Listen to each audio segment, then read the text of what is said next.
You all know me, but I'm Jojo Carlin. I'm recording this for the sake of anyone who might want to know more about Manifold and how to publish on Manifold. I've compressed a lot of different lessons into one to try to give people a quick sense of what publishing on Manifold entails for the average lay academic. So to get us started, I'm just going to make sure I don't have anybody waiting. I'm closing the chat, but feel free to type questions into the chat while I'm talking, and I will try to look back at those at the end so that I can answer questions, but you can type the questions as they come to you so that you don't have to forget. And I am going to start with a lovely screen share. You're going to get my whole desktop because I'm going to be bouncing between my different screens, mostly my browser, but also some slides. So hopefully everybody can see it says Manifold Minis, number 5, publishing your OER on CUNY Manifold. As I've said, Manifold is a great spot to put open educational resources because it's open source, because it is free for use at CUNY. The installation is supported by the GC Digital Initiatives, and it's a project co-created by the Graduate Center with the University of Minnesota Press and Cast Iron Coding. So it's a pretty awesome place that we have available to us at CUNY, and it's meant to really sort of expand our offerings to students across the campuses. And so the more you can put into it, the better. So to get us started, where does Manifold come in the publishing process? So if you've done an OER fellowship or if you've published a book ever before, you know that there's a lot of time involved in writing whatever it is you want to publish. So when we're talking about open educational resources, we talk about collecting all the materials that you want, assessing and identifying licenses to make sure that the materials you have are open for you to use and to redistribute, and to sort of make sure you have kept tabs on where you're finding things. Citation and publication are different matters, and we can talk more about that in a later Manifold Mini. You need to choose your title and choose your cover. These may seem like small things or things that come at the very, very end, but having some central idea that you're circling around is really helpful as you develop your project. Once you've done that, you sort of determine your layout. Oh, do you have, several chapters? Are they shorter than chapters? Maybe you want it to be just sections of a single text. Or maybe you have very distinct texts that sort of belong to a project but are not continuous. So thinking about what your organization mechanism is for your own project, that happens before you even get to Manifold. Then you also have to prepare your texts. Manifold operates using the structure that is in the documents that you give it. So it respects your first headers and your second headers, and it can sort of work with those to create a book that looks unified and beautiful without you going through and hand coding every single formatting option. So after you've done all that sort of gathering and working through your materials, that's where you come to Manifold. Manifold is a publishing platform. It doesn't currently have an authoring feature, so editing happens outside of it. There are parts of it that you'll see come through the platform itself, but the main idea that you want to take away is that you do the bulk of your writing somewhere else, you fix up those documents, and once they're really ready to be published and to be out in the open, you come to Manifold. There's a draft mode so that you can sort of tweak it and make it look right, but most of the heavy lifting is happening in terms of editing beforehand. To start on Manifold, you create a reader account, so anyone can have a reader account, but then you need to request special permission to be a project creator. So the project creator role is very open on the CUNY platform because we really want to have a community space of building resources for our students. However, we do have a sort of slight sort of hurdle to cross to sort of say, what is this project that you're trying to do, and is it really contributing to the community? So it's just a small measure to make sure that we're getting people who are really invested in creating things, but we really open it up to anyone and any sort of creative project. Once you have those permissions, you create a project on Manifold, which is just sort of your placeholder of like, okay, this is where the stuff of the project is, which includes your title, your author, your publication date. There are lots of fields for other metadata. And for those of you who are more interested in how to work through that, we'll also have later Manifold minis on metadata. It's very exciting. And then you ingest the text. Now, I say ingest the text, and this word ingest is going to come up a few times today. This is the process by which Manifold sort of takes some files that you give it, and it processes it so that it can provide dynamic interaction in the reader, so that you can annotate it or add resources to it. And all of that requires some work on Manifold's part. So that word ingest, it's really digesting the stuff of the sort of files you give it to make it something beautiful for you on the other side. Okay, so now I'm going to talk about what is your OER. So the open educational resources come in so many shapes and sizes and have different degrees of sort of open pedagogy underlying them. Some are more strict textbooks, some are sort of new editions of public domain texts. And Manifold really provides a space for all of these, but it helps to have a sense of what type of project you're building. So the first type that I'm just going to touch on is this public domain text with an existing EPUB. EPUBs are commonly used in publishing for ebooks, but they are not file types that sort of common people are working with all the time. If the Project Gutenberg provides these, as well as standard ebooks and other places like some OER repositories. And so sometimes they come off the shelf, and by off the shelf, I mean off of another website, and they're already good to go, and you can put them into Manifold, and it takes very little time, and you have a book, because all of the stuff is properly in there and it just sucks it up and you're like, wow, I made a book. If, however, it's not the best EPUB, because there's no telling who made that EPUB sometimes, and if it's not the best, you may need to tweak it. And so you have to sort of keep in mind that while an EPUB may be an immediate solution, it may also come with some troubles that you would want to troubleshoot, and it's not always the most obvious thing to fix. Then I have, as a next example, an enriched edition, which is sort of taking text and adding resources. And there are a couple different ways to do that, which I'll talk about a little bit more later. But the main idea is you find your text and you add resources. The third is the course reader of compiled excerpts. And I'm going to actually navigate to this right now. And I'm going to start showing you a couple of these, because these are sort of good starting points for a lot of people, because it doesn't involve learning a new coding language. And I say that with scare quotes because the amount that you have to learn to sort of work through this is very minimal. But it does require sort of openness to seeing something that might be a little unfamiliar. With the multiple excerpts mode, you can really use Word docs and Google Docs individually to create a sort of course reader of different selections.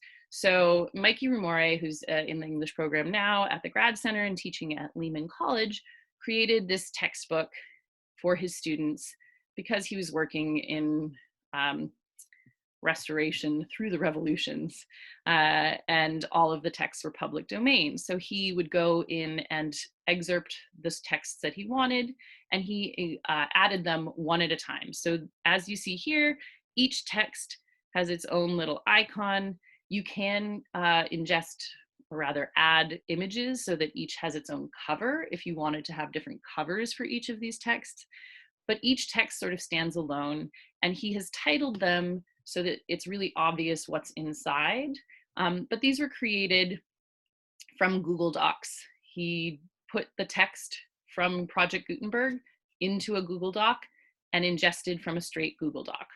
So this created his textbook through individual excerpts. Um, the other two examples I'm going to show you are of student publications.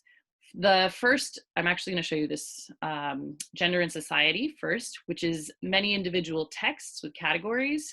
So this instructor at Brooklyn College, she links her course site here, but as you'll see below, the texts are visible. And again, she did it the same way as Mikey, where each text was ingested on its own.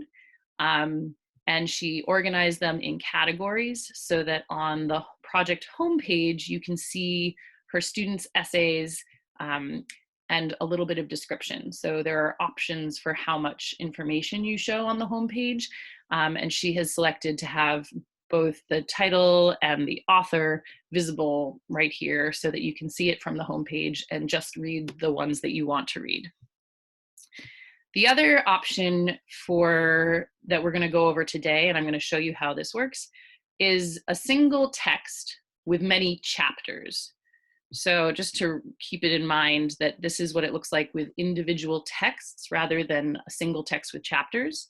If you switch to Structuring Equality, which was the culmination of a graduate seminar at the Graduate Center, this book was built with a bunch of Google Docs, ingested with a manifest, and you'll see that the contents appear here. If I am in a chapter and I get to the bottom of the chapter, rather than scrolling down past this to the next thing, which is what would happen if it were a single text, you actually have this next chapter button. Whereas something like this, you have, if there were contents in this, it would have some structure here, but it's just a single essay, and you don't have that same next chapter navigation because it's just each text living sort of individually on the header project page. Okay, so those are our main examples: a public domain text, an enriched edition, a course reader of compiled excerpts, a student publication with either many individual texts with categories or a single text with chapters. Okay, oops.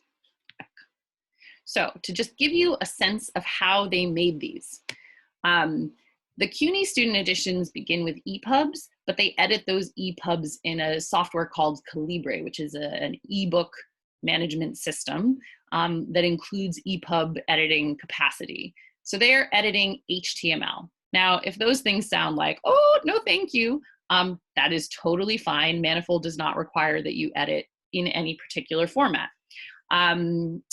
Some experiments in form is a separate experiment that I did to show some other examples, but it comes from a markdown file, and I will show you that later. It's just sort of to give an example of ways that you can have inline embedded images, but it takes a little bit more learning.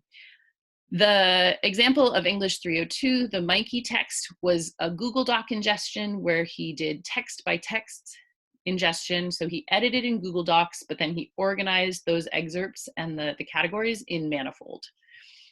Gender and Society, similarly, was edited in Google Docs and Word, and then ingested one by one.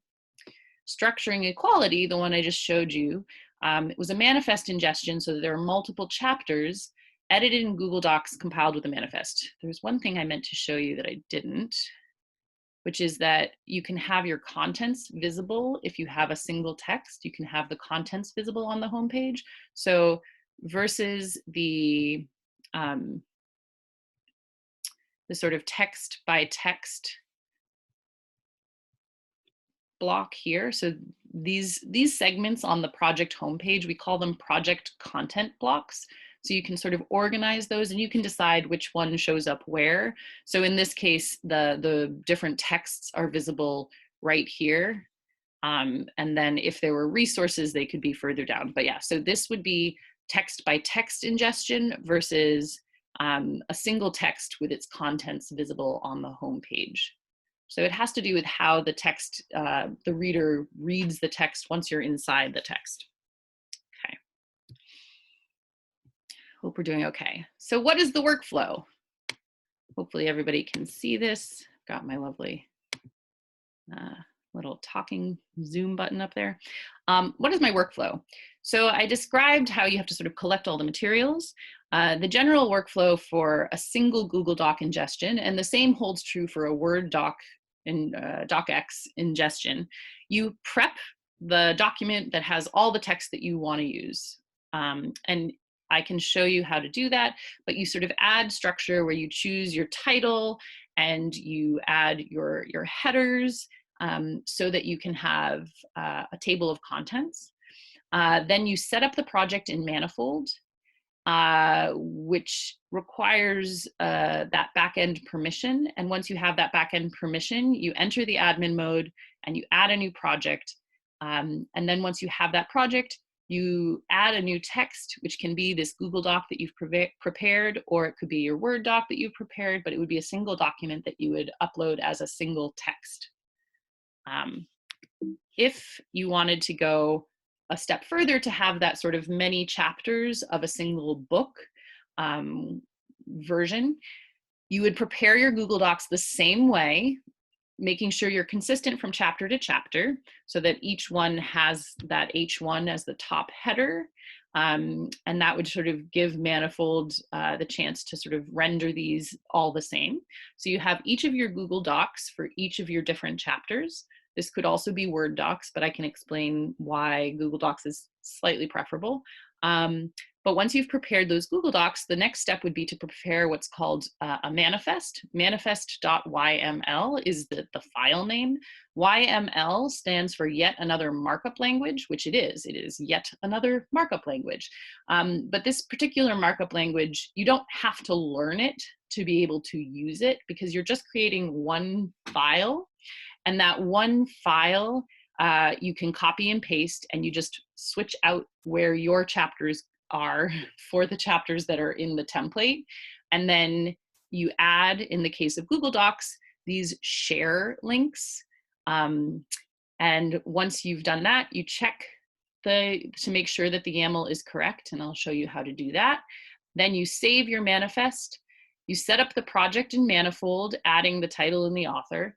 And then on the Add Text tab, you simply upload the manifest.yml from your computer and ingest that, and it will point to all the different Google Docs or Word docs, depending on what you've done.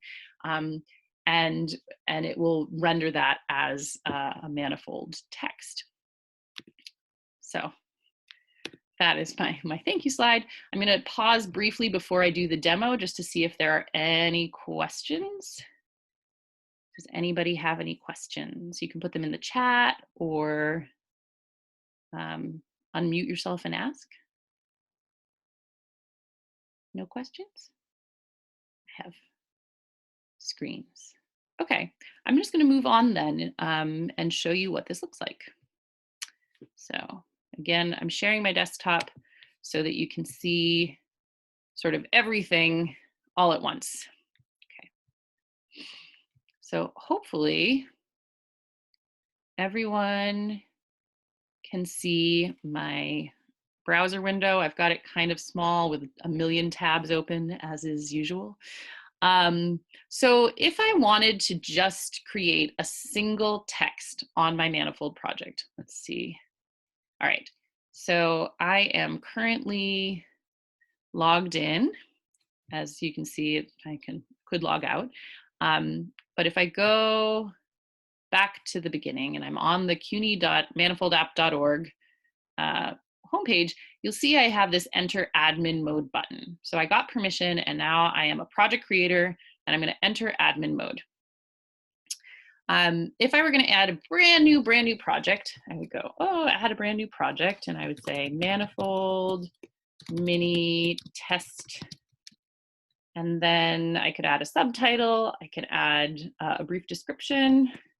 This project demonstrates how to ingest, that lovely word, a single Google Doc and a set of Google Docs with a manifest. There are questions when you create the project. These questions are really just to help set things up for you so that you don't have to make as many choices, but you can ignore them if you're not really sure what the project's going to look like yet. In our case, it is going to include more than one text. We're not going to do resources today. I don't think I need to do an extended description yet, and I am not really interested in Twitter right now. It's just too much. So I save and continue. And now I've got a blank project. So if I open up the preview, you'll see that it's got a little like, oh, you need to add some stuff before we can display a table of contents. And you know, sort of blank spaces where I can add my extra information. So now is the part where I go to the text. So if we, I've lost my slides, they're over here. So if we're looking at the workflow for a single Google Doc, I have to prep my Google Doc and then set up the project. So what I did sneakily before we even did this is that I set up a Google Doc. So this is my Google Doc. It's got, as you'll see in this little title bar here, which shows my styles in Google Docs, I've set this to title. I've set this to subtitle. If you see, I scroll down, I've got my first and important thing, my heading 1, followed by some heading 2s, and I added those right here in Google Docs. This is also something you can add in Word if you're using Word. So that is a doc that I already have ready to go. So I've prepared my Google Doc. Now I'm going to go to text, and I'm going to go to add a new text. And when I click add a new text, this shelf opens on the right that says add a new text, and you can either upload a file or add a URL. So it says here, Manifold can also ingest text by entering a URL to a Google Doc, EPUB, or HTML file. So if I go and I find my Google Doc, publish your OER, I want to share this. Anyone who has a link. So Google just changed how you share Google Docs, but you have to make sure to change this so that anyone with the link can edit this. Manifold needs access to be able to edit the document in order to pull it into Manifold. You can change the settings after you've ingested the text back to whatever sort of closed version you want, but this is the link we want. So we're going to copy that link, and we're going to go back here and paste right there. So that's, I do Command C, Command V, copy and paste, if you're wondering how I did that so quickly.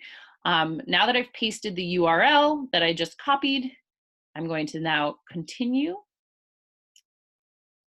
You'll see that it says, okay, we're ready to go, start ingestion. And it gives me a log of what exactly it's doing. This, I don't need to be involved with this, but this helps if anything goes wrong, so you can sort of see at what step something went wrong, but it's nothing to be afraid of. It's just sort of telling me what's going on. And here you'll see it says ingestion complete. So I can click that complete button, and now you'll see, look, publish your OER. It pulled in the title based on what was up here. And we can see what this looks like. This is what the text looks like on the back end, this sort of, you know, admin side of things. And you can change some of this information and add a description. This is sort of like the descriptions that were visible on the single text in the gender and society one. But we're gonna sort of skip that for now. I'm going to preview this just to show you what a single Google Doc ingestion looks like. So publish your OER, the title shows up there, and then that first H1 is the title on the page. So we've got the title on the page, the subtitle on the page, and then it sort of respects the categories I gave inside Google Docs, and it displays it like that. So I went pretty quickly from a Google Doc to the finished Manifold project. Okay, so that is the single text version. And I am going to quickly do the manifest version so you can see what that looks like. And I'll show you a little bit about customizing the project after that. So if I wanted to ingest the full manifest, many chapters, my project has gone much further and I'm now ready to sort of show all the different chapters in one text. I start with a blank document in a text editor. This can be confusing for people if you've never worked in a text editor, because our school systems and our disciplinary networks often have us using Microsoft Word, which is a word processor. And so moving to a plain text editor can sort of feel like, but why would I do that? And it just sort of removes a lot of the bells and whistles. I am using what's called Visual Studio Code, but I'll send around information about different text editors. You have one already on your computer, most likely. And you can use Notepad++. You can use various editors that already exist on your computer. It just has to be something that isn't adding extra coding without your knowledge. So in this case, in Visual Studio Code, I open a new document and I'm going to copy the manifest that exists on the home. It's in the preparing texts of the Manifold documentation. So in preparing texts, there is a description of what the manifest ingestion is. Here it describes how it works, that you have different documents from different places. In this case, it's described as a zip file. That would be if you were working with a bunch of Word docs. In the case of a Google Doc, you just describe or point to the different Google Doc URLs, and then you provide Manifold that manifest, and it creates a manifold text. So this is more description of what the YAML file is, but you see this block right here. This is the stuff we want to copy. So we copy this stuff and we add it to a blank document. And each of these, you'll see that this, in this case, I haven't yet saved it, but with many of these, with coding languages and with the text editors that allow you to sort of edit this stuff, when you save it with the proper file extension, I'm going to do this on my desktop. This is I've already got one, so I'm going to sort of just do manifest2. It has to be manifest.yml, but I'm doing manifest2 just because this is just to sort of show you what it looks like. It saves, if I save it with this .yml, it will color code what is happening in the text. So this is just to show you that these little markings actually make a difference. Like if I delete that, all of a sudden this turns green, and it's meant to sort of help you with the nitpicky details of it. You don't need to learn what these things mean. You just need to see where the stuff that you are in control of exists. So for instance, here you see title. And this is where you would put your title. So manifold text of many Google Docs. And then you add your own rights. You add your description. We are testing creation, project creation. And you would put your own name. And you don't need to have multiple names. If you don't have multiple names, you don't need to have contributors if you don't have contributors. And you would add this part where you see it's got table of contents. So TOC stands for table of contents. And this is the part that you would add the titles you want to be visible. And then at this spot where it says source path, that's where you point to wherever your documents are. So in the case of Google Docs, this is where you would put your URL, that share URL. And I'm going to show you the one I've already saved that already has this. So Manifold Mini #1, a brief introduction to Manifold. And then I have the share URL. So once I've created this whole document and I've put in each of those share URLs, that's when I would want to check to make sure that it's valid. So we talk about code being valid as long as all of the things that are supposed to do a thing work. And there are lots of checkers that are made so that you can, before you try to get it to work, that you can just check that it's properly formatted. So I would copy this and take it to a thing called YAML lint.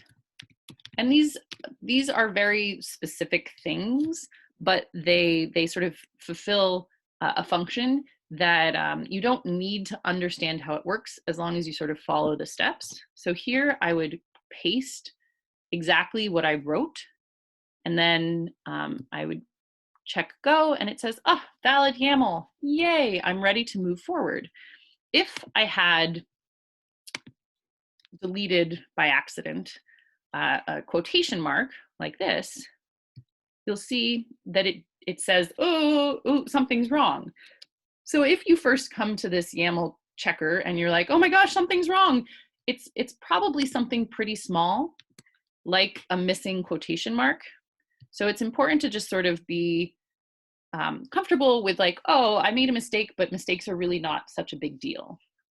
So once I know that this is valid, which it is, I go here and I make sure that I have saved it. And then I go back to Manifold. So in Manifold, I'm like, okay, I'm ready to add a new text. I've prepared my Google Docs. I've added all the URLs to my manifest. And now I'm going to ingest my manifest. And that goes right here in this upload a file. So I'm going to go back over those steps. So I enter the admin mode. I go to the project I'm working on. Inside the project I'm working on, I say, oh, I'm going to go to the text page. So if I arrive in the project I'm working on and I'm on the general page, I go down and I go to the text page. I then select add a new text. It opens this little shelf and it says, ooh, upload a file. And that is where I'm going to upload my manifest. So I have saved this manifest on my desktop. I select it here. I click open. It will tell me, look, this is what you've got. Are you sure this is the one you want? And I say, yes, I am. Continue. Thank you. I start the ingestion. You can see again, the log just sort of describes what's going on. If you're interested in that sort of thing, I love to see it because I'm like, ooh, Manifold is doing things. How very exciting. And it says ingestion complete. You'll see, oh, look, I have another text. If I wanted to order these differently, I can switch that and put that up higher. I can open it up and see the metadata. Okay. I'm going to now preview it just so you can see what it looks like. So if I go to the contents, you'll notice that each of these was a, whatchamacallit, a Google Doc. So I have my Google Doc number 1 is visible. Actually, that's not number 1. So if this is my first Google Doc and I shared it, starts there. And then I look at Manifold, brief introduction, that's what it looks like. And it moves between the chapters so that if I get to the bottom, I say next chapter, I can move on to the next chapter. So it has that page-to-page navigation. So that, in a nutshell, is your crash course to editing or to publishing on Manifold. I am so glad you guys could make it. I'm about to lose you because I have my short Zoom. If anyone wants to chat, thank you, please Jojo. let me know. I'm happy to answer questions. Thanks, It's Jojo. been so great having you all. And we stay tuned for more Manifold minis coming up this summer to just sort of keep you in the loop. And also, you should all join the CUNY Manifold users on the academic commons because I post a lot of information there. And people are building cool things, so it's great to see. Cool. Thank you. Thank you so much for coming. Thank you, thank you, thank you.